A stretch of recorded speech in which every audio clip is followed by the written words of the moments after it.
It's another beautiful first day here in the Philippines.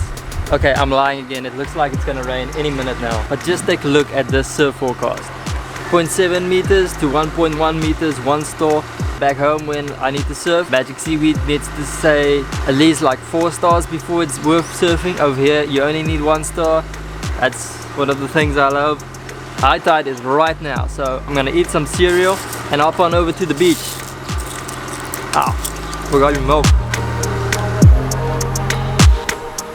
Okay, so just quickly before we go to the beach, today I'm going to talk about GoPro and surfing and normally what I do to get my shots. So I'm using the GoPro Hero 5 Session. This is the camera that got me into making videos. Not my first one, this is my third GoPro. My first one was a GoPro Hero 4 Session, which is very similar to this, just a little bit lower in spec. And then I lost that one while surfing. Then I got the Hero 5 Session. Got this like black dot on the screen. It was a dead pixel that was a constant dot on the screen. I sent it back to GoPro and they sent me a brand new one.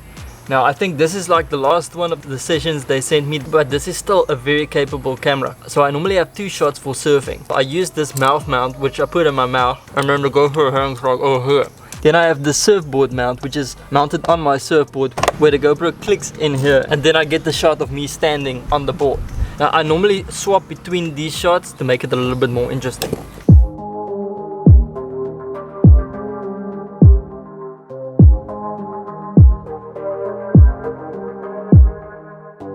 Okay, I got to the beach now. I'm vlogging on the GoPro, so I apologize if the quality is a little bit bad.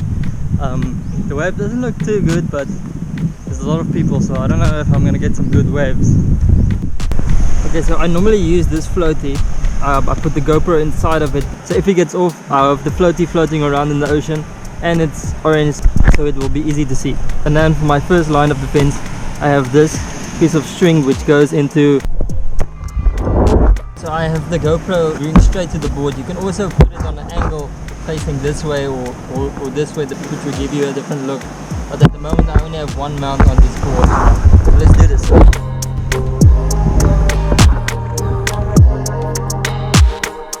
favorite mount to surfboard because it's stabilized in front of the board and it's the easiest to surfboard compared to the mount. It gets a little bit irritating after a while. By the way, you should always make out with the GoPro. The split makes it so that the water goes through the lens. The problem with this mount is it gets a little bit boring after a while and the wave doesn't look as big.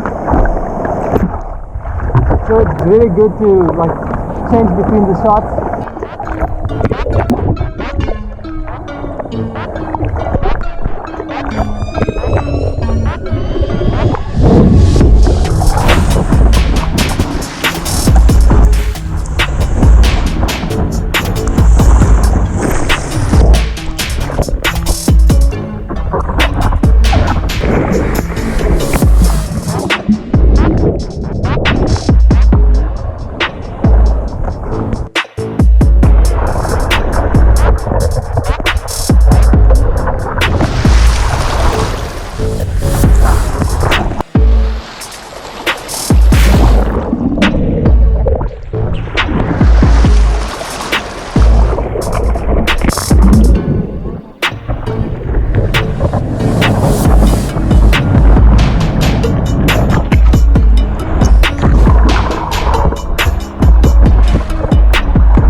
starting to get a little bit low tide. You see how low the tide is right now. I'm gonna put on the leash like this, so I don't lose the camera.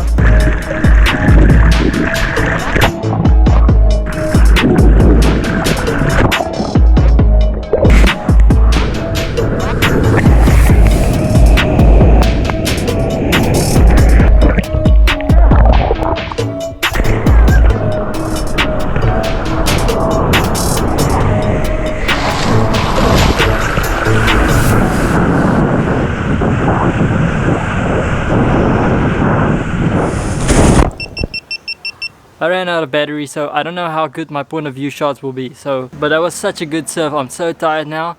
Shower first, lunch, and then I'll tell you about the frame rates I use.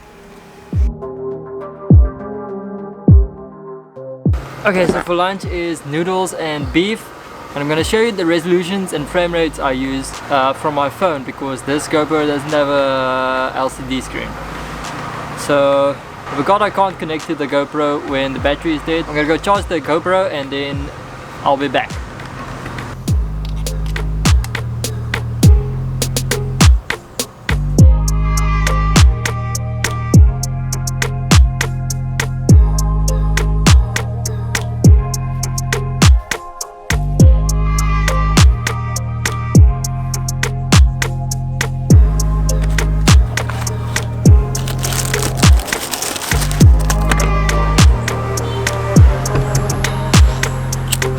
Okay, so the GoPro is charged now, so I just need to connect.